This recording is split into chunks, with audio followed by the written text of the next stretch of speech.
So hey everyone, কেমন আছে সবাই? আমি হলাম কোয়েল। তো আজ সকালবেলা রেডি হয়ে আমি, দিদি আর আমাদের পুচকু মেয়ে আর বড় মা চলে যাচ্ছিলাম ওকে পোলিও দিতে। তারপর আমরা রেডি হয়ে বেরিয়ে পড়লাম।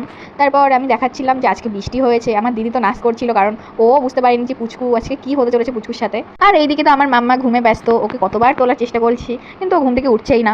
তো তারপর আমরা উঠে গেলাম গাড়িতে। প্রথমে বড় মা বসলো, পুচকু তো তখন একটু ঘুম থেকে উঠে দেখছিল যে ওকে কোথায় নিয়ে যাওয়া হচ্ছে। তারপর আমি গাড়িতে উঠে পড়লাম, বৌদিকে টাটা বলে আমরা সবাই মিলে বেরিয়ে পড়লাম পুচকুকে ভ্যাকসিন দিতে। আর আজ আমাদের গাড়ির ড্রাইভার ছিল আমাদেরই বাড়ির ছেলে, মানে আমার দাদা। তো আমি হাসছিলাম, কারণ আমিও জানি না যে কী হতে চলেছে। তারপর আমরা বেরিয়ে পড়লাম সবাই মিলে। তো দিদি আমাকে বলছিল তুই ভিডিও করছিস, আগে থেকে বলিসনি কেন? তারপর আমরা গাড়ি থেকে নেমে হেঁটে হেঁটে যাচ্ছি, কারণ সামনে রাস্তাটা একটু খারাপ ছিল। তো এইদিকে সেই হন্টেড হাউসটা দেখে দিচ্ছি, তার পাশেই ছিল আমাদের সেই ক্যাম্প, যেখানে আমরা পুচকুকে নিয়ে যাচ্ছি ইঞ্জেকশন দিতে। তো এইদিকে আমার দিদি বলছে যে তুই আমার থেকে কতটা লম্বা, আবার ওইভাবে ভিডিও করছিস। তারপর আমরা চলে আসলাম ক্যাম্পে। তারপর ভেতরে ঢুকে বড় মা পুচকুকে নিয়ে একটু বসে পড়লো, তখনও সে ঘুম থেকে ওঠেনি। তারপর আমিও বসে পড়লাম। তারপর দেখলাম বাইরে আবার মেঘ করেছে। তারপর দিদি পুচকুকে নিয়ে ভেতর ঢুকে গেল আর পুচকুকে ভ্যাকসিন দিল। বাইরে বেরিয়ে দেখি ওর খুব কান্না করছে। তারপর আমরা বাড়ি চলে গেলাম। বাই।